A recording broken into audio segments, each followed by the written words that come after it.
Buenos días, buenas tardes y buenas noches a nuestros queridos oyentes que nos escuchan desde distintos lugares. Soy María José y después de este parón que hemos tenido por circunstancias varias, retomamos el espacio Un Café con Fernando. Transmitimos desde la ciudad de Vigo en este lunes 26 de junio de 2023. Ahora mismo es mediodía y tenemos una temperatura de 31 grados. Y me atrevo a decirles que las vacaciones ya están aquí. Veo por mi ventana turistas que pasean, que bajan del barco y los niños que ya no van al cole. Bien, en esta etapa que retomamos, quiero presentarles las nuevas secciones que tenemos en el café. Primero, el psicocafé, donde abordaremos distintos temas de psicología. Segundo, buceando en la historia, donde trataremos temas de historia y personajes históricos. Tercero, la biblioteca del café, donde trataremos distintos libros y haremos recomendaciones de lecturas.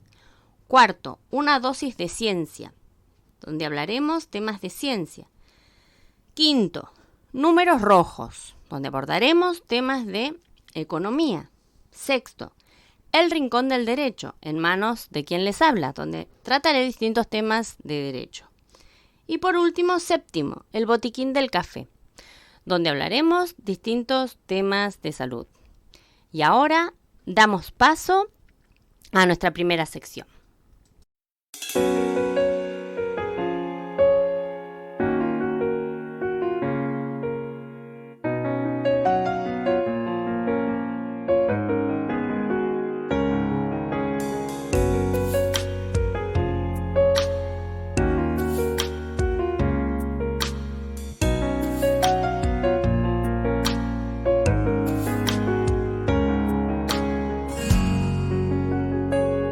El psicocafé. Ya está con nosotros Fernando y vamos a dar paso al psicocafé. Buenas, Fernando, ¿de qué tema nos vas a hablar hoy? Hola, muy buenas tardes, buenos días, María José. ¿Cuánto tiempo sin verte? Es verdad. ¿Cuánto tiempo sin compartir este psicocafé? Bueno, pues mira, tras nuestro último capítulo que abordamos el tema de los narcisistas, pues he tenido muchísimas peticiones de oyentes que querían que tratara un poquito más en profundidad este tema. Entonces he pensado que es interesante hablar de un tipo de narcisista no muy conocido, que es el narcisista encubierto. ¿Qué es el narcisista encubierto? Bueno, pues genéricamente es alguien que tiene una personalidad narcisista, pero que la oculta, detrás de una fachada de modestia, humildad y autodesprecio. A diferencia del narcisista clásico, que es el que estamos normalmente acostumbrados, que es arrogante, dominante y que busca constantemente la atención y la admiración de los demás, un narcisista encubierto parece tímido, reservado, ansioso. Sin embargo, comparte el mismo egocentrismo, la misma falta de empatía y el mismo sentido de superioridad que el narcisista clásico. ¿Quién lo acuñó este término? Pues fue un psiquiatra estadounidense que se llamaba James Masterson, quien lo consideró un subtipo de trastorno de personalidad narcisista, TPN genéricamente conocido, y que según el DSM-5 se caracteriza por una serie de 4 características clásicas: una constante necesidad de admiración, un sentido irreal de importancia personal, falta de empatía y dificultad para formar relaciones significativas. Ahora, seguro que nuestra compañera María José se estará preguntando, ¿cuáles son los orígenes del narcisismo encubierto? Porque aunque no me lo esté preguntando, seguro que se lo está planteando. Lo podemos pensar desde el punto de vista psicoanalítico. El origen del narcisismo encubierto puede estar relacionado con varios factores, como el trauma infantil, la falta de afecto, falta de reconocimiento por parte de los padres, un abuso, un rechazo. Estas experiencias van a generar una herida narcisista que hace que la persona se sienta inferior, avergonzada o indigna de amor. Para compensar estos sentimientos negativos, la persona desarrolla un falso yo idealizado que busca la validación externa y la admiración. Sin embargo, este falso yo no se va a corresponder con la realidad, no se va a corresponder con su día a día, sino que la persona va a vivir un estado de ansiedad, depresión y vacíos existenciales. Caray, lo que nos estás describiendo, Fernando. Pero para que le quede claro a nuestros oyentes, el narcisista del que nos habías hablado la vez anterior era el narcisista enamorado. Y como tú bien describes, este tipo de narcisista, que es el narcisista encubierto, no aparenta esa grandilocuencia que suelen tener los narcisistas, sino que va un poco como de víctima, por lo que tú describes. Porque la arrogancia y todo eso, cuando te viene un narcisista así, digamos que ya lo ves venir. Pero por lo que nos estás describiendo, este narcisista encubierto va como de tímido, como de avergonzado, pero como de poca cosa. No se muestra con esa arrogancia. ¿Es así? Sí, efectivamente es así. Precisamente es lo que despista más a la gran mayoría de las personas. Solemos pensar en el narcisista clásico como esa persona que destaca entre los demás, pero no nos paramos a analizar a la persona que no destaca entre los demás, pero que tiene el anhelo de destacar entre los demás. Uh-huh. Otros autores, siguiendo un poquito con sus orígenes, te dicen que podríamos pensar que el narcisismo encubierto puede tener causas de origen genético y neurobiológico. Aunque todavía no está del todo claro, no llegan a conclusiones significativas. Sí que es verdad que nosotros podemos desarrollar o podemos llegar a pensar que existen ciertos factores ambientales que pueden contribuir al desarrollo del narcisismo encubierto. Por ejemplo, pensemos sobre ellos. Relaciones entre padres e hijos que se caracterizan, o una de dos, por mucha adoración o por muchas críticas, que no se corresponden con las experiencias o los logros reales del niño. También se puede corresponder con abusos o traumas infantiles que de alguna manera dañan la autoestima y la confianza del niño. También podemos hablar de formas de crianza, formas de relación con cuidadores, padres o tutores, que fomentan la dependencia emocional y la falta de autonomía del niño. También podemos pensar en una infancia traumática o negligente, en la que la persona, en este caso el niño, la niña, no recibió el amor, ni el apoyo, ni la atención adecuadas por parte de sus padres o cuidadores. ¿A dónde nos lleva esto? A una baja autoestima, a una sensación de vacío o una falta de confianza en sí mismo y en los demás. Uh-huh.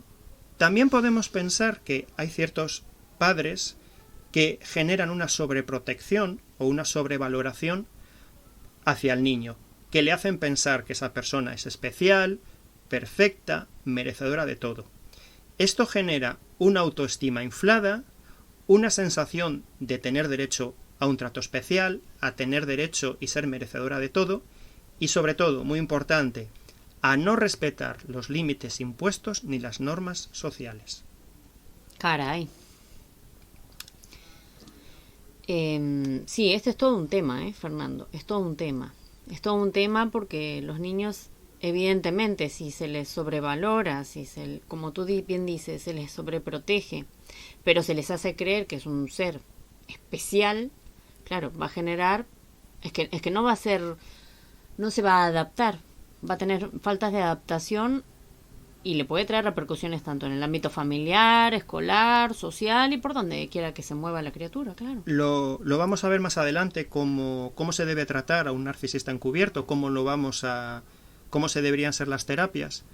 Pero además todavía, aparte de todo lo que hemos contado, tenemos que pensar que además de traumas, a pesar de sobreprotecciones, también tenemos que pensar en qué es lo que vive el niño en la familia. Es decir, una exposición a modelos narcisistas en la familia, un entorno social narcisista, hace que modele de alguna manera la forma de pensar y de comportarse.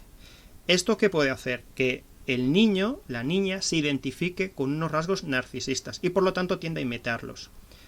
Pero ahora pensemos también en el adolescente. Una experiencia, un fracaso, un rechazo significativo en la adolescencia o quizá también en la edad adulta puede hacer que la persona se hubiera sentido herida, avergonzada o humillada y entonces para defender su ego lo que hace es racionalizar y proyectar sus propios defectos en los demás.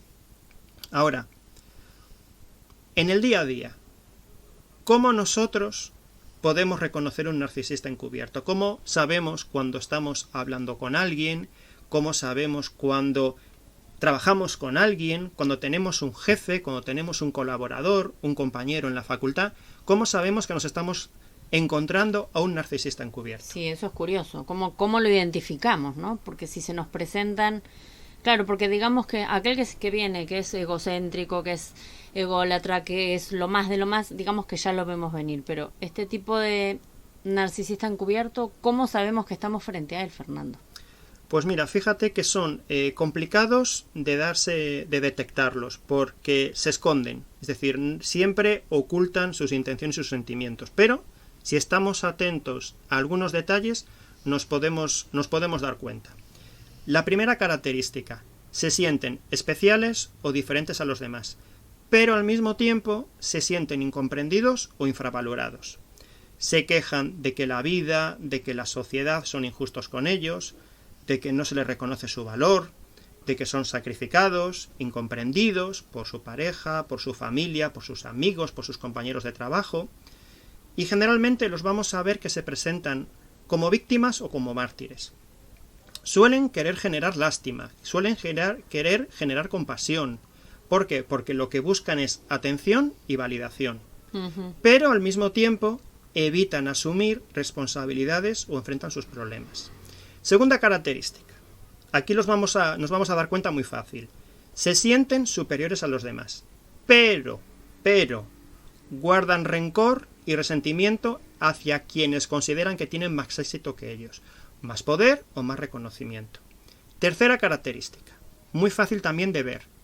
Suelen ser gente que son muy exigentes, muy perfeccionistas, consigo mismos, pero con los demás. Siguiente característica. Buscan la compasión, el apoyo de los demás, pero a la hora de la verdad no ofrecen lo mismo a cambio. Creo que vamos configurando ya un poquito el patrón de este narcisista encubierto. Claro, no tienen, digamos, esa empatía, porque todos, en definitiva, todos tenemos un poquito de todo, ¿no? Yo, conforme lo vas nombrando, digo, bueno, en algún momento puntual alguien puede sentirse víctima de una situación puntual, pero digamos que en ellos es recurrente, es en todo momento, digamos, ¿no? Sí, es todo lo que nos estás contando. Es recurrente, es continuo, es durante todo el tiempo. Luego, se aprovechan de la bondad, de la generosidad y culpan a los demás para poder obtener beneficios o favores. Es decir, cuidado con aprovecharse de la gente buena. Cuidado, tenemos que darnos cuenta de aquella gente que quiere aprovecharse de nuestro trabajo, de nuestro esfuerzo, de nuestro tiempo. Luego, os vais a dar cuenta que tienen dificultades para expresar sus emociones y sus sentimientos, y observaréis que se muestran siempre distantes o indiferentes. Una característica también muy típica que lo vais a notar es que tienen una falsa humildad. Es decir, esta gente nunca alardea abiertamente de sus logros o cualidades, a diferencia del narcisista clásico, sino que los disimulan, los minimizan, esperando que se les reconozca y se les elogie. Cuando no se les elogia, ¿qué sucede? Se ofenden, se sienten resentidos. También suelen hacerse comentarios despreciativos hacia sí mismos. ¿Para qué? Para que los demás reaccionemos, les demos halagos, les provoquemos consuelo, pero no olvidéis que luego ellos no lo devuelven. Luego, jamás de los jamases asumen responsabilidades o compromisos y siempre culpan a los demás de sus errores o fracasos. Siempre van a tener una víctima a quien culpar. Observaréis que siempre son hipersensibles a la crítica, tienen una baja autoestima y una gran inseguridad. Por lo tanto, la crítica o el rechazo no lo toleran en absoluto. Cualquier comentario negativo, cualquier desaprobación es una herida para ellos y amenaza su imagen idealizada. Por eso observaréis que cuando hacéis un comentario a una persona de este tipo, reaccionarán con ira, con agresividad, se victimizarán o bien guardarán silencio y se retirarán. Claro, o sea que no hay una autocrítica, digamos, ¿no? Les decís, a mí me pasó en más de una ocasión, a lo mejor tanto porque lo he dicho yo o porque me lo han dicho, pero en algún momento que le dices a una persona, oye, mira, que en esto es que me parece que te estás equivocando. Y es verdad que en algunas, si bien en muchas personas te dicen, bueno, mira, terminas hablando con ellos, entrando en un diálogo, o te reconocen que sí, o tienen otro punto de vista. Pero es cierto que en algún caso puntual, sí, la persona sí se puso iracunda y te dice, no, ¿tú qué vas a saber de esto? Y realmente demostrando en algo que además era muy evidente, ¿no? Que se estaba equivocando, no mostró una autocrítica, una autorreflexión.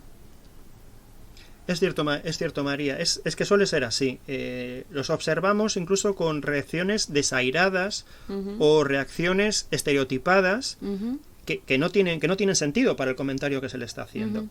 Otra característica que los vais a caracterizar muy rápidamente es que son envidiosos y competitivos. El narcisista encubierto siempre siente envidia de las personas que tienen más éxito, prestigio o reconocimiento que ellos. Y no soportan para nada que alguien brille más que ellos o que les haga sombra. Por eso, mucho cuidado. ¿Por qué? Porque pueden intentar sabotear, desacreditar a sus rivales, copiarlos o imitarlos. Cuidado con lo que pueden articular a nuestras espaldas. Genéricamente son muy competitivos y quieren ganar siempre en todo lo que hacen, pero no es únicamente ganar, sino golear. También vamos a observar que son manipuladores y controladores. El narcisista encubierto usa la manipulación y el control para conseguir lo que quieren de los demás. Usan la culpa, la mentira, el chantaje emocional y la seducción. ¿Con qué finalidad? Influir en los sentimientos y en las decisiones de los demás. Y muy importante, ojo familias, ojo amigos, ojo parejas. Pueden intentar aislar a sus víctimas de familiares, amigos, para que sean más dependientes y más sumisas. Esto que estás diciendo es muy grave, Fernando. Es muy grave realmente. Se ve mucho, yo creo que donde yo lo he observado sí es en el territorio de la pareja, concretamente, en donde ha habido, ha desencadenado en casos de maltrato incluso. Sí que es un tema que se ve muy claro el aislar a la víctima, sí. Y sí, siguiendo con lo que estábamos comentando, y al hilo de lo que está comentando María, los narcisistas encubiertos son egoístas e insensibles. ¿Qué quiere decir esto? Se preocupan solamente por sí mismos y por sus propios intereses. No les interesa para nada ni los sentimientos ni las necesidades de los demás. Son incapaces de ponerse en nuestro lugar. Por lo tanto, no van a dar amor, no van a dar apoyo, no van a dar comprensión, porque sinceramente la otra persona no les importa nada. Solo buscan satisfacer sus propias demandas y expectativas. Con todo esto, ¿qué observamos? Que va a ser un comportamiento contradictorio e incoherente. Es decir, el narcisista encubierto te cambia de actitud, de comportamiento, según le convenga. Es como un camaleón. Puede pasar de ser amable y atento a ser frío e indiferente, con la misma persona. También puede decir una cosa y decir la otra en la misma frase. Puede llegar a negar lo evidente. ¿Esto qué provoca? Pues en la gente que lo rodea, confusión, inestabilidad. Suelen ser también personas que tienden a ser solitarios. Se aíslan y evitan el contacto social, ¿para qué?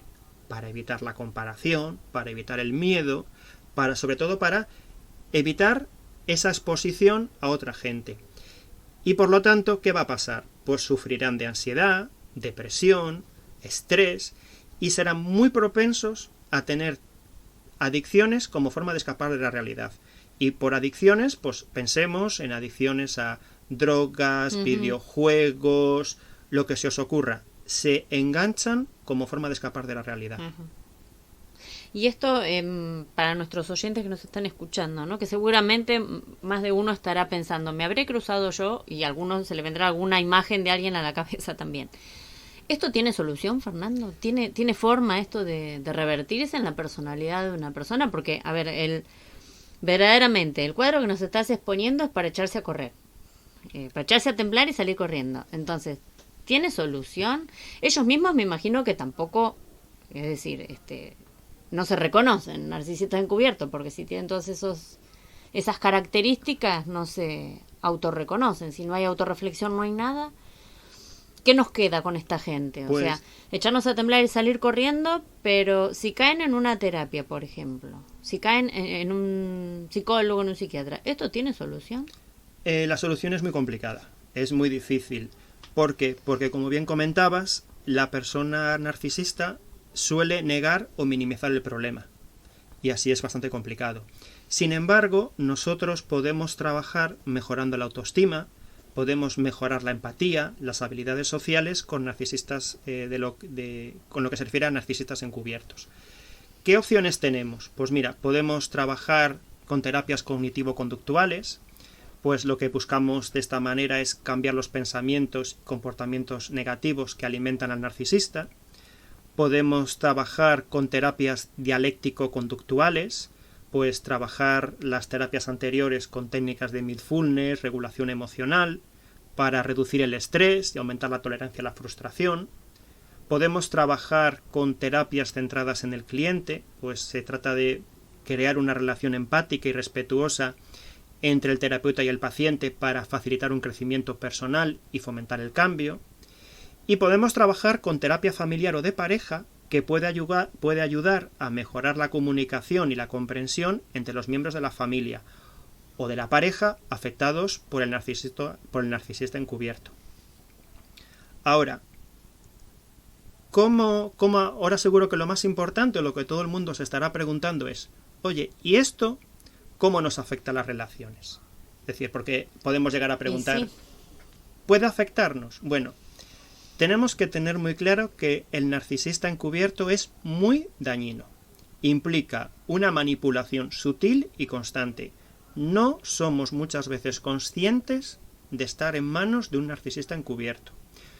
La gente que es especialista en este tema sí los puede de alguna manera caracterizar, pero genéricamente es muy complicado. Sobre todo porque, pensemos, suelen hacer sentir a las parejas culpables, inferiores e insuficientes.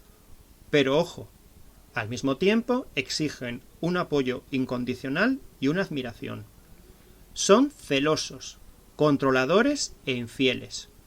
Usan la mentira, el chantaje emocional y el gaslighting para confundir y desestabilizar a sus parejas. ¿Cómo nos podemos proteger de ellos? Pues daremos unos consejos ahora, pero deberíamos intentar alejarnos de ellos si fuese necesario. ¿Cómo podemos hacer? ¿Qué estrategias deberíamos seguir? Fernando, perdona que te interrumpa. Antes de seguir, por si alguno de nuestros oyentes, y yo inclusive, ¿qué es el gaslighting? Que no me entero. ¿Qué es? El gaslighting, esto es un término que quiere decir gas de luz. Ajá. Y es como cuando tú, digamos que dejas de tener contacto con esa persona. Es decir, de repente, pues dejas de contestarle, de repente dejas de escribir, de repente lo ignoras. Es decir, desaparece. Es decir, puede ser un ejemplo que una persona, ¿no? Un ejemplo, ¿no? Traído así por los pelos. Una persona con la que yo entablo una relación, imagínate, de amistad o de pareja. Me da igual, amistad o pareja. Y que de repente, bueno, tenemos diálogos, un diálogo o un trato frecuente. Y de repente, por ejemplo, me bloquean un WhatsApp. ¿Podría tratarse de eso? Más bien yo lo orientaría a que puedes tener una charla amigable y de repente se puede pasar 2 días sin escribirte. Ajá. Yo lo enfocaría hacia ese aspecto. ¿Eso que te provoca? Pues que te desestabiliza, que dices, ¿qué le ha pasado? ¿Se habrá enfadado? ¿Habré hecho algo que le habrá sentado mal? Al final, pues, es el chantaje y la manipulación. Claro, en un vínculo más bien de tipo personal, porque claro, si es un cliente o algo laboral, hombre, puede pasar perfectamente que no te contesten. Perfectamente. Estar ocupado, Claro. Estamos pensando en cómo te afecta las relaciones. Entonces, ¿qué estrategias nosotros tenemos que seguir? Pues tenemos que establecer unos límites claros y firmes. No permitir que nos manipulen. Nunca caer en el juego de la víctima. No sentirse culpable por no complacerlos. O no sentirse culpable por no dar lo que quieren. No tomar sus críticas o sus comentarios negativos como algo personal, sino pensemos que es una proyección de su propia inseguridad y de su propia frustración. No esperemos jamás que cambien, no esperemos jamás que reconozcan sus errores, sino los aceptamos como son y nosotros decidiremos si queremos tener una buena relación con ellos o no. Y sobre todo, busquemos apoyo emocional y profesional si estamos afectados por su comportamiento o si se ha llegado a desarrollar una dependencia o una baja autoestima. Tenemos que tener cuidado porque, para ir finalizando, los narcisistas encubiertos son personas que sufren un trastorno psicológico que les impide tener relaciones sanas y satisfactorias. Por eso es importante reconocerlos y protegerse de ellos. ¿Para qué? Para evitar caer en su red de engaños y manipulaciones. Querido oyente, si has reconocido a alguien cercano a ti, recuerda que tu bienestar y tu autoestima son lo primero, y que no tienes que tolerar ningún tipo de abuso o manipulación. Te recomendamos que te alejes lo más posible de esta persona, ya que puede hacerte mucho daño emocionalmente. Busca apoyo profesional si lo necesitas. Bueno, pues, querida María José, hemos acabado esta parte de El narcisista encubierto. Espero que... Interesantísimo, por cierto. Que os haya gustado. No sé si nuestra subdirectora tiene alguna duda, alguna pregunta que nos quiera hacer. Y si no, pues los emplazaremos para nuestro siguiente psicocafé. Fantástico, Fernando, la verdad, impepinable.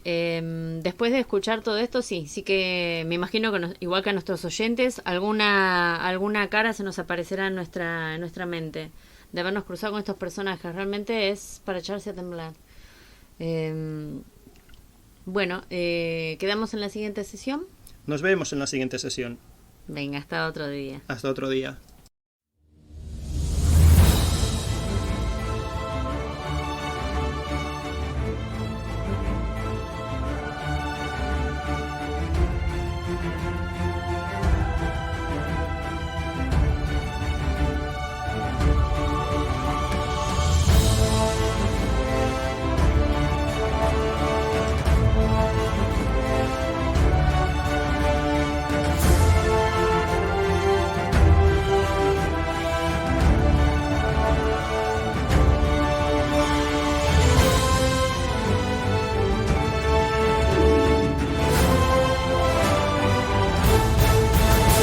Buceando en la historia. Seguimos con nuestra sección tratando temas de historia. Fernando, ¿de qué nos vas a hablar hoy? Hoy os voy a traer la vida de un científico muy antiguo, pero que es muy famoso, que se llamaba Arquímedes. Arquímedes es considerado uno de los grandes científicos de la antigüedad. Nació en Siracusa, Sicilia, en el año 287 a.C. Era hijo de un astrónomo, se llamaba Fidías, que le enseñó los principios de las matemáticas y la geometría. Desde muy jovencito se interesó por las matemáticas, la física, la astronomía y la ingeniería. Arquímedes se fue a estudiar a Alejandría, en Egipto, donde conoció a otros destacados matemáticos como Erastótenes. Arquímedes realizó numerosos descubrimientos e invenciones en todos los campos del saber. En matemáticas desarrolló métodos para calcular áreas y volúmenes de figuras geométricas, como el círculo, la esfera, el cilindro y el cono, a través de un método que él llamaba de exhaución. También aproximó al valor del número pi, que hablaremos dentro de un ratito sobre esto, y al concepto de límite. En física formuló el principio de Arquímedes, que también trataremos dentro de un poquito, y estudió la palanca, el centro de gravedad y la hidrostática.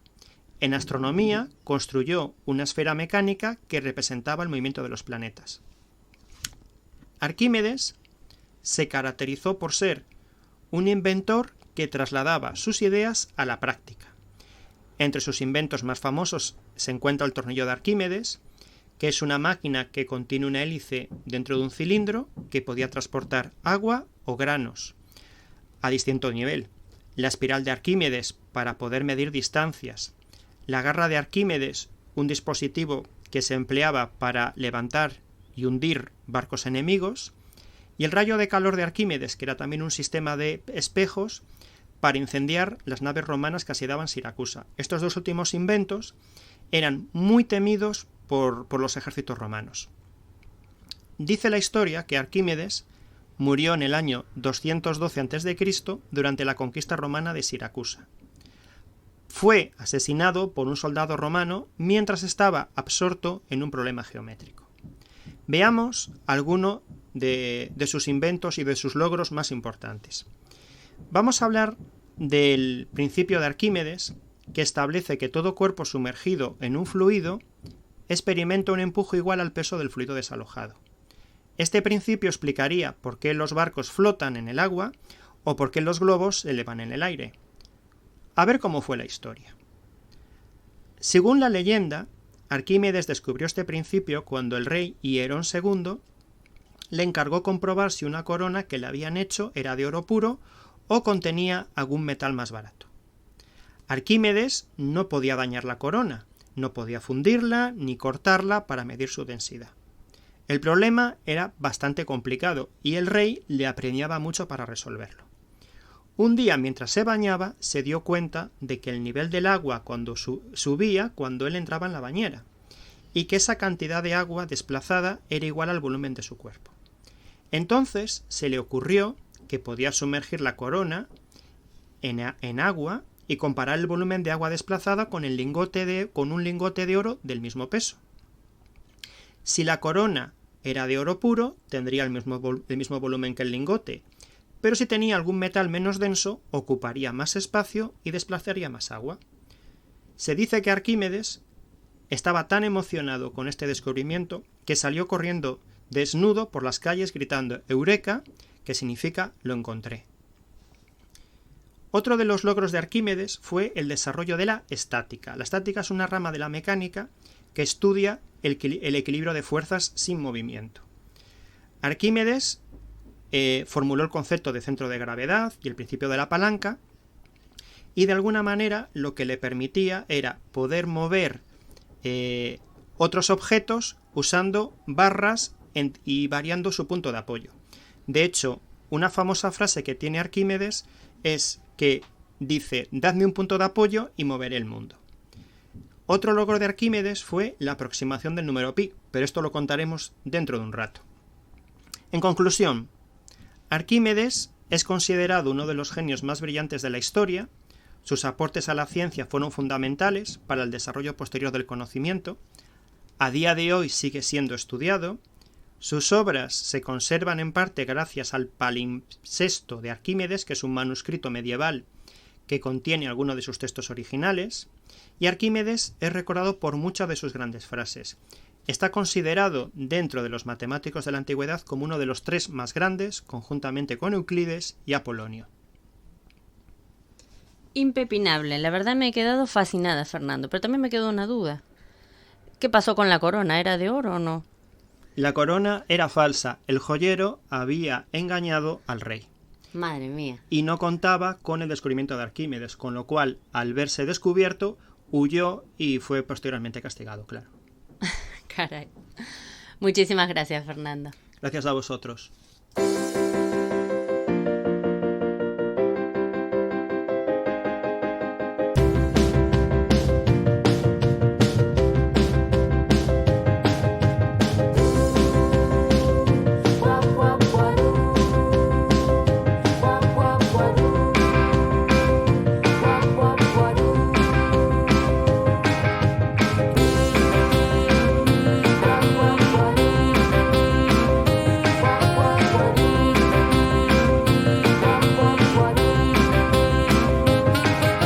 Biblioteca del Café.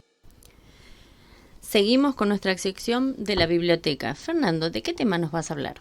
Bueno, hoy os voy a comentar un libro que me pareció muy interesante. Todos los libros que os voy a contar, todos los hemos leído, y este especialmente me pareció muy bonito. Se trata de un libro que se llama Todo está en tu cabeza. La pregunta que nos hacemos cuando leemos este libro es: ¿alguna vez has sentido que tu cuerpo reacciona de forma exagerada a tus emociones? ¿Has experimentado síntomas físicos que no tienen una causa médica aparente? Si es así, es posible que sufras una enfermedad psicosomática, es decir, una enfermedad que se origina en la mente pero se manifiesta en el cuerpo. No son imaginarias ni fingidas, sino que son el resultado de un desequilibrio entre el cuerpo y la mente, causados por factores como el estrés, el trauma o las emociones reprimidas. Todo está en tu cabeza es un libro de la neuróloga Susan O'Sullivan que explora el fascinante mundo de las enfermedades psicosomáticas, es decir, aquellas que tienen una causa emocional pero se manifiestan con síntomas físicos. A través de casos reales de sus pacientes, la autora nos muestra cómo el cerebro puede afectar al cuerpo de formas sorprendentes y dramáticas, y cómo muchas veces la medicina convencional no es capaz de dar una respuesta satisfactoria a estos problemas. En este libro, la neuróloga O'Sullivan nos presenta varios casos reales de personas que padecen enfermedades psicosomáticas, como ataques epilépticos, ceguera, parálisis o fatiga crónica. A través de sus historias nos muestra cómo el cerebro puede crear síntomas que imitan a los de las enfermedades reales, pero que no responden a los tratamientos convencionales. Este libro está dividido en 10 capítulos, cada uno dedicado a un paciente diferente que sufre una enfermedad psicosomática. Algunos ejemplos son Pauline, que ha estado enferma toda su vida adulta con dolores y malestares inexplicables; Camila, una abogada de éxito que tiene ataques epilépticos sin causa orgánica; Yvonne, que perdió la vista tras usar un spray de limpieza; o Raquel, una bailarina que padece el síntoma de fatiga crónica. En cada caso, la autora nos cuenta la historia clínica del paciente, sus antecedentes personales y familiares, los tratamientos que ha recibido y el diagnóstico final. También nos explica los mecanismos neurológicos y psicológicos que pueden estar detrás de estas enfermedades, así como las dificultades que plantean tanto para los médicos como para los propios pacientes. Este libro está escrito con un estilo claro, ameno, que combina la narración de los casos clínicos con las reflexiones de la autora sobre el origen y tratamiento de las enfermedades psicosomáticas. O'Sullivan combina su experiencia clínica con las últimas investigaciones científicas para ofrecernos una visión más amplia y humana de la medicina. También ofrece una visión crítica sobre el sistema sanitario actual, que a menudo ignora o estigmatiza a estos pacientes, y propone una mayor colaboración entre especialistas médicos y psicólogos. Todo está en tu cabeza es un libro que combina la ciencia con el relato humano y que nos invita a reflexionar sobre la compleja relación entre el cerebro y el cuerpo y sobre el papel de las emociones en nuestra salud. Es un libro que nos abrirá los ojos a una realidad poco conocida y a menudo mal entendida. Nos ofrecerá una visión más comprensiva y empática de las personas que sufren estas enfermedades. Es un libro que nos enseña que todo está en nuestra cabeza, pero también en nuestro corazón. Fenomenal, me he quedado fascinada. Fascinada. Estupendo. Muy bien, muchas gracias, Fernando. Gracias a vosotros.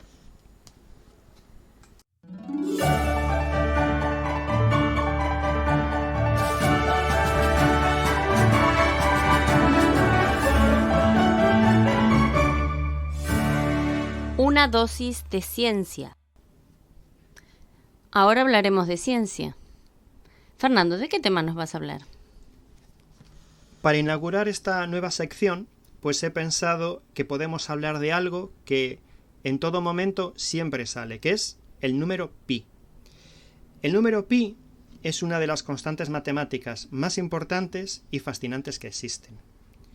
Nosotros la definimos como la relación entre la longitud de una circunferencia y su diámetro, y tiene un valor aproximado de 3,14159. Sin embargo, este valor solo es una aproximación, ya que pi es un número irracional, es decir, que no se puede expresar como fracción de dos números enteros. Además, pi es un número trascendente, lo que significa que no es solución de ninguna ecuación polinómica con coeficientes enteros. A día de hoy, el número pi, tiene múltiples aplicaciones en muchas áreas de la ciencia y la tecnología, como la geometría, el cálculo, la trigonometría, la física, la ingeniería, la criptografía e incluso el arte. También ha sido fuente de inspiración para numerosas obras literarias, musicales y cinematográficas. El número pi es un símbolo universal de las matemáticas y de la belleza que encierra sus secretos. En esta sección, que os voy a contar ahora, vamos a contar muchos aspectos interesantes del número pi, su historia, su simbolismo y algunas de sus aplicaciones. ¿Cuál es la historia del número pi? Bueno, pues el número pi es tan antiguo como la geometría misma, pues se relaciona con una de las figuras más simples y perfectas, el círculo. Los antiguos egipcios, los babilonios, los chinos y los indios ya conocían el valor aproximado de pi y lo utilizaban para realizar cálculos y mediciones. Uno de los primeros matemáticos que estudió el número pi fue Arquímedes de Siracusa, hemos hablado ya de él, quien en el siglo III a.C. encontró una forma de acotar el valor de pi entre dos límites, utilizando polígonos regulares, inscritos y circunscritos a una circunferencia. Y en aquella época, Arquímedes llegó a la conclusión de que el número pi estaba entre 3,1408 y 3,1428, lo cual está muy bien para ser esa época.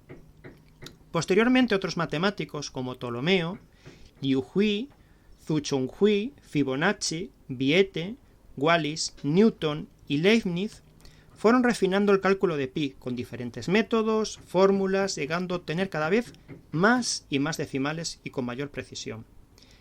El símbolo pi, que tiene forma de mesa, fue utilizado por primera vez por el matemático galés William Jones en 1706 y popularizado por el matemático suizo Euler en 1737. Desde entonces, ese símbolo se ha convertido en universal. ¿Cuál es el simbolismo que nosotros podemos darle al número pi?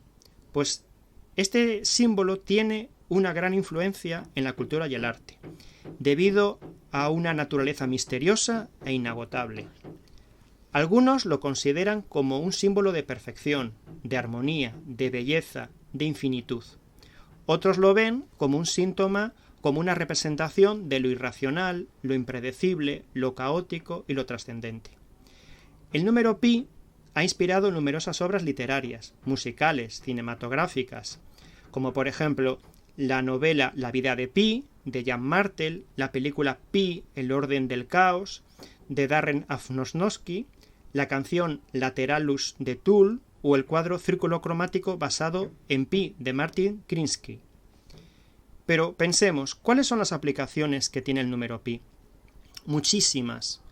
Puede servir para calcular un área o un perímetro, para calcular un volumen o una superficie, la longitud de una curva, funciones trigonométricas, números complejos, transformaciones geométricas, probabilidades y estadística, el movimiento armónico simple y el movimiento del péndulo, gravitación universal, que es el estudio de las órbitas planetarias, electromagnetismo, corrientes eléctricas y, cómo no, la mecánica cuántica y la teoría de cuerdas.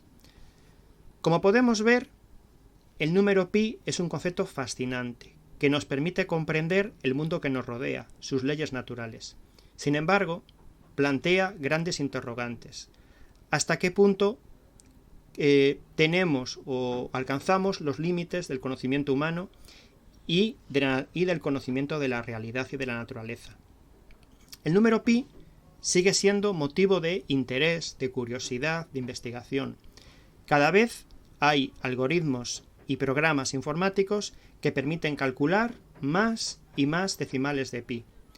También hay concursos para memorizar y recitar los números de pi, y se llegan a batir récords mundiales. Y además, cómo no, se celebra el Día de Pi. El 14 de marzo de 1988 se empezó a celebrar, coincidiendo con las primeras cifras de pi, 3,14, y el cumpleaños de Albert Einstein. El número pi, sin duda, es una cifra para todo. Fascinante, realmente. Recuerdo haberlo estudiado en geometría, pero no sabía que tenía tantas aplicaciones y menos que tenía un día.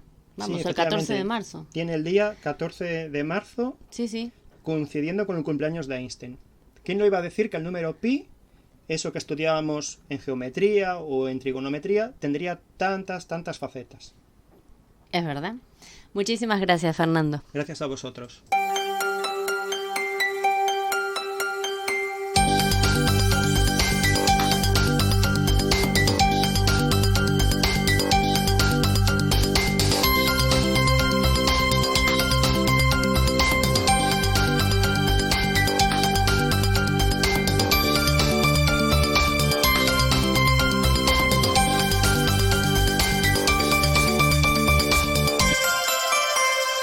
números rojos. Fernando, ya estamos aquí nuevamente contigo y damos paso a esta nueva sección de los números rojos, que ya el nombre me asusta.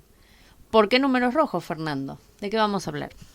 Pues mira, te cuento, querida María José y queridos oyentes, ¿por qué números rojos? Pues mira, le hemos dado muchas vueltas al porqué del nombre y hemos llegado a la conclusión de que en el entorno en el que vivimos, subida de las hipotecas, subida de precios, los salarios no llegan, todo cada vez está más caro. Al final, ¿qué pasa en la cuenta corriente? Pues que aparecen números rojos. Básicamente. Entonces, en este... Me río por no llorar, ¿eh? Sí, mejor... lo aclaro a los oyentes. Mejor sí, reímos por no llorar. Por no llorar. Entonces, en este primer capítulo de los números rojos, pues ya que vamos a hablar de la economía, pues hablemos de qué es la economía. Uh-huh. Bueno, la economía, y sobre todo tal como nos lo planteamos, es una pregunta que muchas personas se hacen, pero que no tiene respuesta fácil. Generalmente la economía es una ciencia que estudia cómo los individuos y las sociedades utilizan los recursos escasos, muy escasos, para satisfacer sus necesidades y deseos, genéricamente ilimitados. La economía se ocupa de cuestiones como el consumo, la producción, el intercambio, el dinero, el empleo, el crecimiento, la inflación, la pobreza, la desigualdad, el medio ambiente y muchas cosas más. Conceptos que todos en algún momento hemos escuchado en las noticias, es verdad, cuando leemos el periódico, ya sea en papel o digital. Es decir, son términos que más o menos nos suenan, que más o menos nos podemos llegar a comprender o entender. El objetivo de esta sección es dar luz, dar explicación y sobre todo llegar a comprender pues, estos conceptos económicos. La economía se suele dividir en dos grandes ramas, la microeconomía y la macroeconomía. Genéricamente se llama la micro y la macro. La microeconomía se centra en el comportamiento de los agentes económicos individuales, como los consumidores, los productores, los trabajadores y los inversores. La microeconomía estudia cómo estos agentes toman decisiones y cómo interactúan en los mercados. Por otra parte, la macroeconomía se ocupa del funcionamiento de la economía en su conjunto, es decir, de las variables agregadas que reflejan el nivel y la evolución de la actividad económica de un país o de un grupo de países. Pues la macroeconomía se va a encargar del PIB, Producto Interior Bruto, del nivel de precios, del desempleo, del déficit público, de la balanza de pagos, del tipo de cambio y la política económica. ¿Quién no ha escuchado hablar de alguno de estos términos? Constantemente y en todo momento, pues siempre salen los términos, siempre hablamos de la inflación, siempre hablamos del desempleo, siempre hablamos de que los países tienen déficit público, pues en diversas entregas lo iremos contando. También es cierto que la economía es una ciencia social que utiliza el método científico para formular hipótesis y contrastarlas con la evidencia empírica. La economía se basa en modelos matemáticos, como no, que simplifican la realidad y capturan las relaciones causales entre las variables económicas. La economía también recurre a otras disciplinas, como la historia, la sociología, la psicología, la filosofía y la política para poder comprender mejor el contexto y las implicaciones de estos efectos económicos. Pero la pregunta que nos hacemos es, ¿cómo surgió la economía? ¿Qué factores históricos y culturales influyeron en su desarrollo?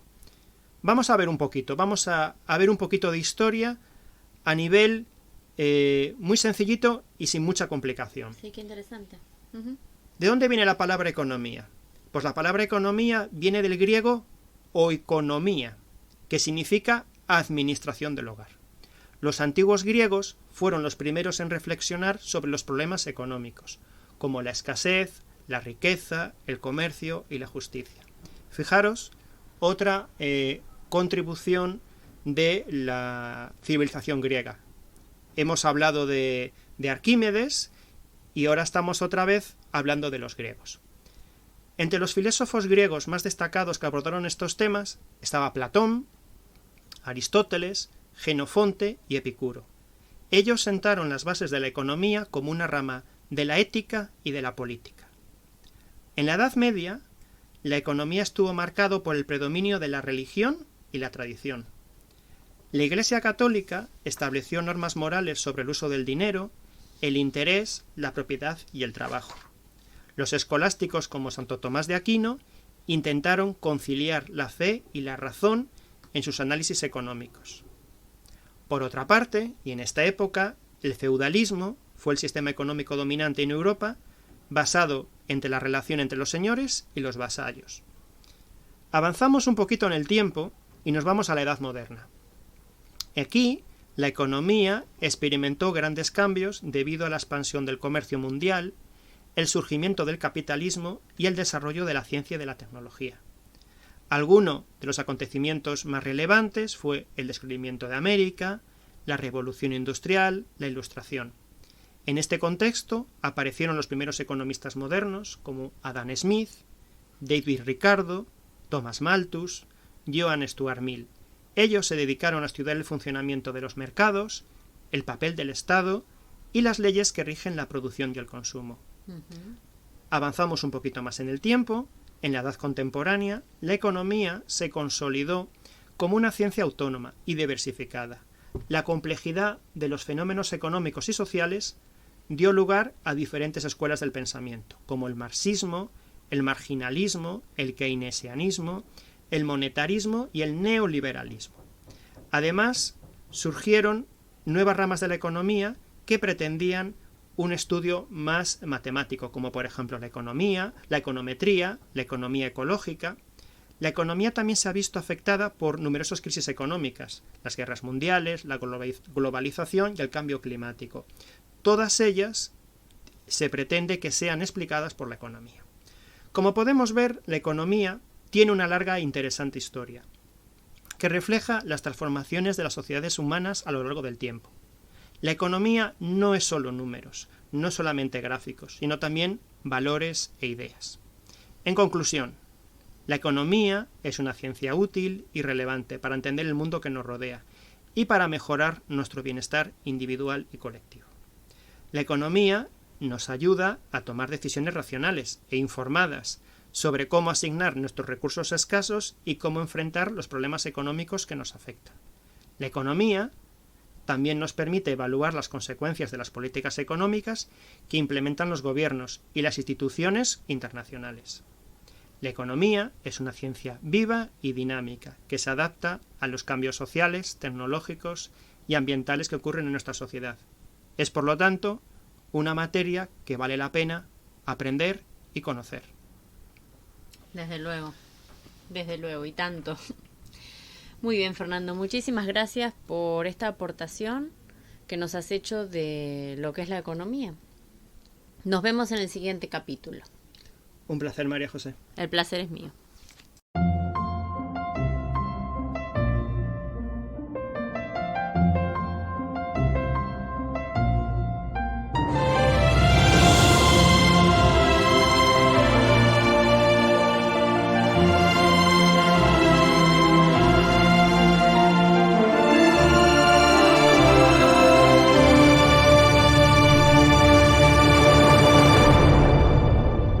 El Rincón del Derecho. Hola a todos. Seguimos con nuestro Café con Fernando en el día de hoy y inauguramos una nueva sección a la cual dedicaremos el tema del derecho, sección que nos acompañará María José y que, sin más preámbulos, le pasamos la palabra para que nos cuente. Querida María José, ¿de qué vas a hablar hoy? Muy bien, Fernando. Para introducirnos en este capítulo del Rincón del Derecho, vamos a comenzar definiendo qué son los usos sociales o reglas de trato social para adentrarnos luego de lleno en las normas jurídicas. Actualmente vivimos en sociedades que son muy plurales, es decir, plurales en cuanto a la moral, lo cultural, lo religioso. Es muy fácil ver personas de distintas culturas, religiones a nuestro alrededor, incluso etnias. Entonces, en esta dinámica social, en la cual estamos todos insertados, surgen reglas de trato social o usos sociales, que son, para que todos me entiendan, unas normas morales que regulan la conducta individual y colectiva de las personas. Es decir, son unas pautas de conducta que nos indican un comportamiento que debemos observar en el ejercicio de la convivencia. Entonces, ¿así qué hacemos? Pues saludamos a las personas conocidas, nos comportamos de una determinada manera en la mesa, con unos modales, vestimos de cierta manera si vamos de acuerdo al lugar que vayamos, es decir, no es lo mismo ir a una boda que ir a un entierro. Hacemos regalos a quien contrae matrimonio, cedemos el asiento a las personas más débiles en el autobús. Esto que para muchos que nos están escuchando pueden ser pues, pautas de educación, pautas de comportamiento, es lo que en derecho conocemos como usos sociales o reglas de trato social. Porque se van insertando de modo generalizado en la sociedad y cada sociedad tiene sus propias reglas de trato social. Y la persona que no actúa conforme a ellas es tildado pues de maleducado, de insociable, de incívico, porque no se corresponde con lo que se espera. Pero no es multado ni sancionado por ello. Es decir, la sanción si acaso es moral, pero a nadie se le multa por no contestarme buenos días cuando entra a un negocio, ¿no? Y ahí ya tenemos una de las primeras características para adentrarnos en el mundo de la norma jurídica. Las normas jurídicas, si bien regulan conductas sociales, sí se caracterizan porque se imponen, su carácter es inexorablemente obligatorio, es decir, nos vienen impuestas y además están reguladas. Están de alguna forma codificadas en algún sitio, que en ese punto luego ya entraremos. Y esas normas jurídicas van desde lo más simple a lo más complejo, es decir, y nosotros las llevamos a cabo y las tenemos presentes en nuestra vida diaria, aunque no nos demos cuenta, aunque no seamos conscientes de ellas. Es decir, cuando compramos un boleto de autobús, por ejemplo, estamos llevando a cabo un contrato de transporte público. Otro ejemplo. Tomamos un taxi, pues estamos realizando un contrato de prestación de servicios, aunque no seamos conscientes de ellos. Y si nos vamos a algo más complejo, pues alguna vez en nuestra vida pues otorgaremos un testamento, nos podemos casar, inscribir a un hijo en el registro civil, demandar a alguien o bien ser demandados. Entonces, es decir, a diario realizamos actos de carácter administrativo que nos confieren ciertos derechos, como permisos, pensiones, becas, exenciones, y realizamos todos estos actos en los cuales intervienen normas jurídicas que pertenecen al mundo del derecho. Bien, aquí ya podemos dar una definición de norma jurídica, que yo la voy a leer textualmente, y es una prescripción dirigida al orden del comportamiento humano que viene prescrito por una autoridad y cuyo incumplimiento puede llevar a una sanción. Generalmente impone deberes y confiere derechos. Es decir, las normas jurídicas tienen muchas características y podríamos estar hasta mañana para definirlas, pero me voy a quedar con la coercitividad. La coercitividad es fundamental porque la diferencia claramente de los usos sociales y de las reglas de trato social. Es decir, las normas jurídicas se imponen incondicionalmente, esté de acuerdo o no el sujeto, es decir, yo estoy obligada a cumplirlas. Otra cosa, puedo también no cumplirlas, cuidado. Estoy obligada, pero puedo no cumplirlas, pero también tengo que atenerme a que puedo tener una sanción por esa conducta, justamente por no cumplirlas. Y si nos vamos para poner algún ejemplo, podemos irnos al Código Penal o al Código de Tráfico, es decir, tenemos penas desde infringir una norma que nos puede llevar a una pena de cárcel o bien quitarnos unos puntos del carnet de conducir por alguna conducta que hagamos mal. Entonces, entre todo este conglomerado de normas jurídicas que nos encontramos, entramos ya derecho en el estudio del derecho, que por otro lado es bastante complicado definirlo porque entraña una dificultad bastante compleja, es decir, el derecho es una palabra polisémica y este término se utiliza en el lenguaje ordinario con diversos significados, por eso es tan complejo definir el derecho. Esto que vamos a hacer, que es definir el derecho, es propio de la asignatura de teoría del derecho, de los primeros cursos de derecho.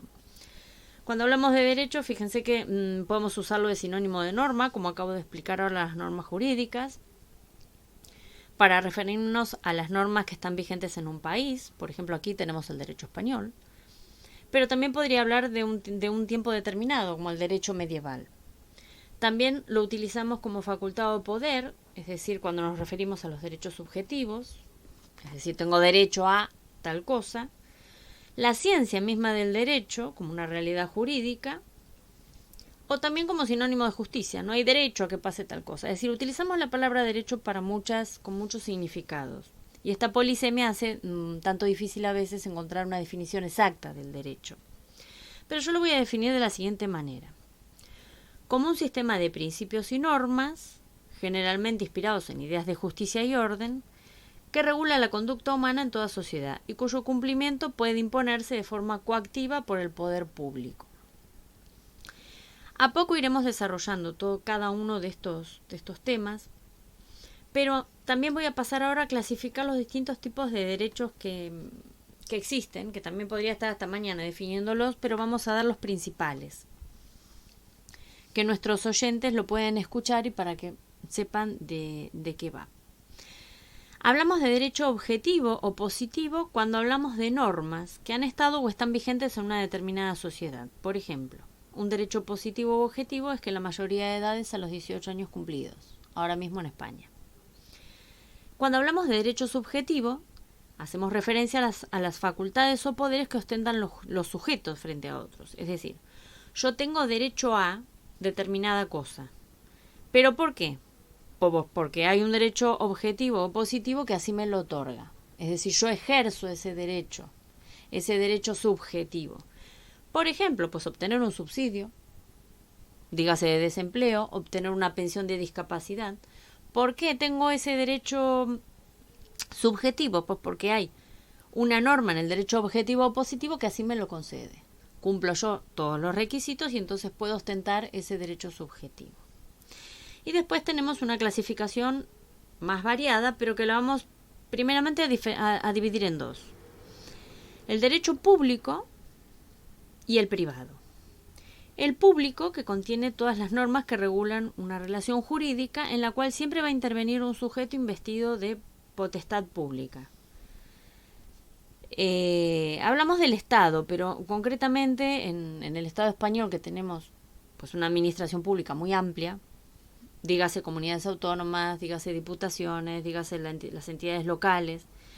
Entonces siempre el derecho público siempre interviene una norma jurídica donde hay un sujeto investido de potestad pública. Y usualmente en estas relaciones jurídicas reguladas por el derecho público, el sujeto público siempre ostenta una situación de superioridad sobre el sujeto particular, sobre las personas.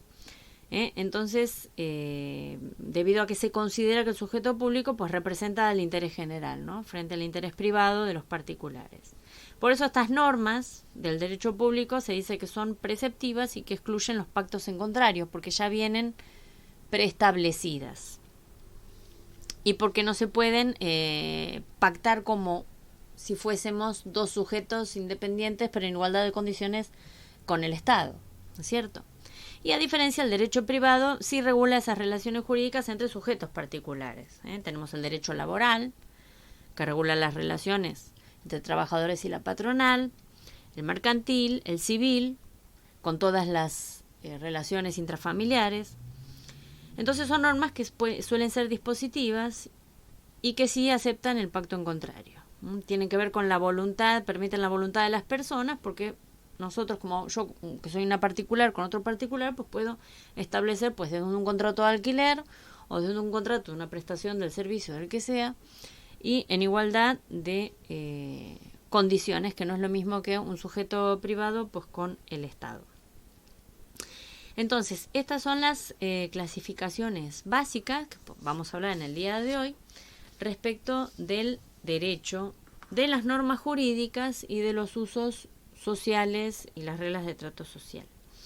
Espero que nos haya quedado meridianamente claro y ya iremos adentrándonos en capítulos posteriores en temas un poquito más profundos y más concretos del derecho. Así que por hoy lo dejamos aquí. Qué interesante, María, todo lo que nos has contado del ámbito del derecho. Tengo que reconocer que cuando escucho la palabra derecho, inevitablemente me viene a la mente muchas imágenes. Me viene a la mente juez vestido con una toga, me imagino el derecho romano, me imagino un montón de cosas que seguramente nos irás contando en esta sección que inauguramos hoy.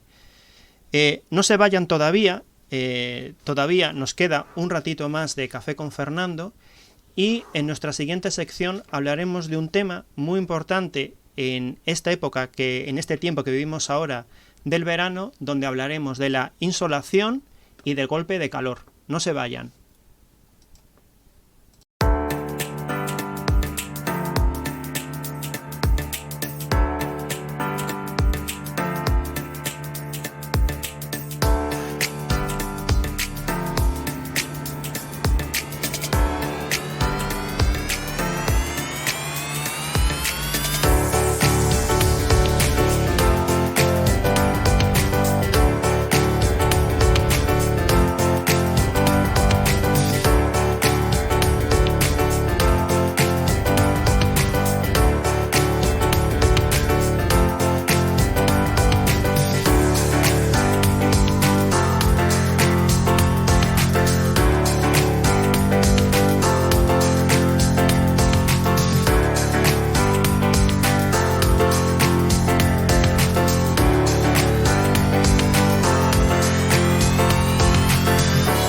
El botiquín del café. Ya está Fernando con nosotros y vamos a dar lugar al botiquín del café, a esta nueva sección. ¿De qué tema nos vas a hablar, Fernando? Hola de nuevo. Pues estamos en el verano, actualmente estamos casi rozando los 30 grados de calor, y en esta sección del botiquín del café pues es procedente hablar de un tema muy importante, que es la insolación y el golpe de calor. ¿Por qué es muy importante este tema? ¿Por qué me parece procedente? Pues todos en algún momento vamos a la playa, vamos a la piscina, vamos al monte, y el sol es muy bonito, nos da mucha vitamina D, pero también es muy importante protegerse. Entonces voy a empezar a hablar en primer lugar sobre la insolación. Hablaremos un poquito de cuál es la sintomatología, cómo debemos protegernos, y finalizaremos este botiquín del café, este botiquín que estamos inaugurando hoy, hablando del golpe de calor. Y empezamos. ¿Qué es la insolación? Bueno, pues la insolación es un problema de salud que puede afectar a cualquier persona que se exponga al sol durante mucho tiempo, y especialmente en las horas de mayor calor. Horas de mayor calor, pensemos mitad del mediodía, primeras horas de la tarde. ¿Por qué se produce la insolación? Porque el cuerpo no puede regular su temperatura, se sobrecalienta, lo cual puede provocar que se ponga roja la piel, haya dolor de cabeza, fiebre, mareos, vómitos y deshidratación. La insolación puede tener consecuencias graves si no se trata a tiempo, como daños en el cerebro, en el corazón, los riñones y los músculos. Por eso debemos prevenir la insolación.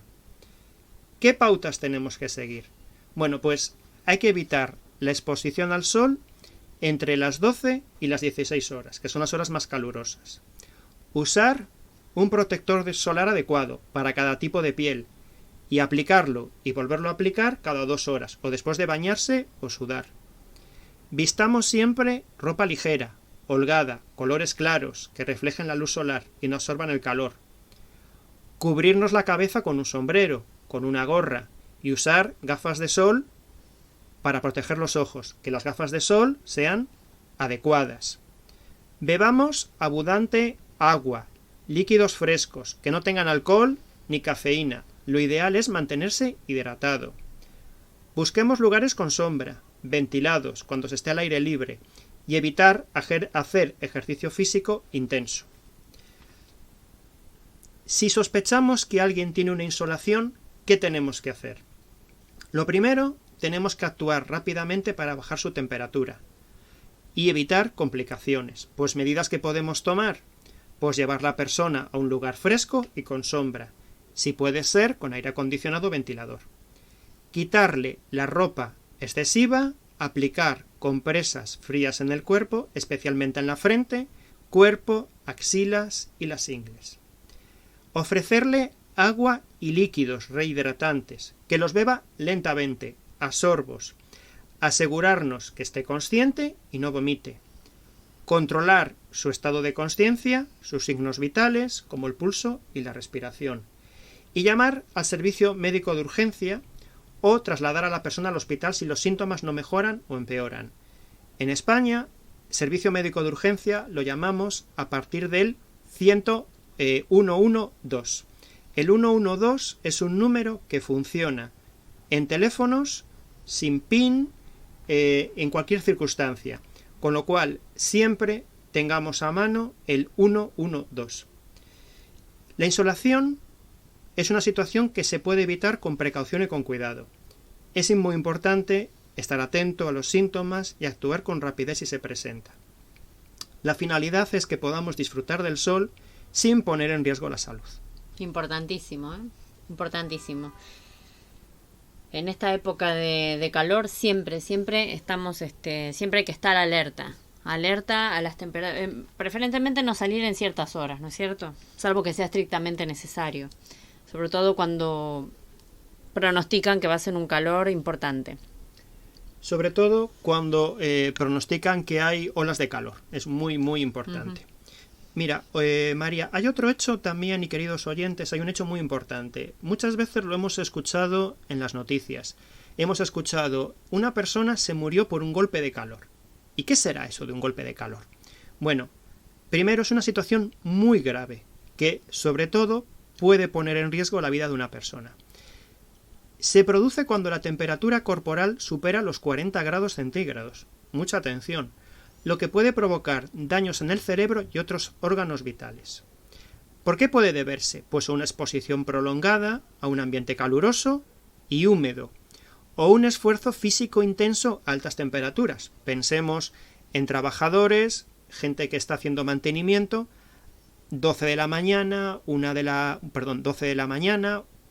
tarde, 2 de la tarde, con 40 o 40 y pico grados de temperatura. ¿Qué son los síntomas del golpe de calor? Fiebre alta, confusión, agitación, piel seca o sudorosa, náuseas, vómitos, pulso rápido, respiración acelerada, dolor de cabeza, convulsiones y coma. Ante estos signos, como hemos comentado anteriormente, llamemos al 112, busquemos ayuda médica de emergencia. Mientras llega la asistencia sanitaria, hay que enfriar a la persona afectada por cualquier medio. Llevarla a la sombra, a un lugar fresco, quitar la ropa excesiva, mojarla con agua fría, aplicarle compresas de hielo en el cuello, axilas, ingle, y si está la persona consciente podemos ofrecerle agua o una bebida con electrolitos, siempre y cuando esté consciente y pueda beber. ¿Cómo podemos prevenir el golpe de calor? Pues evitando la exposición al sol en las horas centrales del día, ropa ligera, colores claros, hidratarse adecuadamente, no realizar actividades físicas extenuantes en esas horas de calor, protegerse con sombrero y crema solar. Mucho cuidado con las personas mayores, los niños, los enfermos crónicos y sobre todo con la gente que son tomadores de ciertos medicamentos que pueden hacerlos muy proclives y vulnerables al golpe de calor.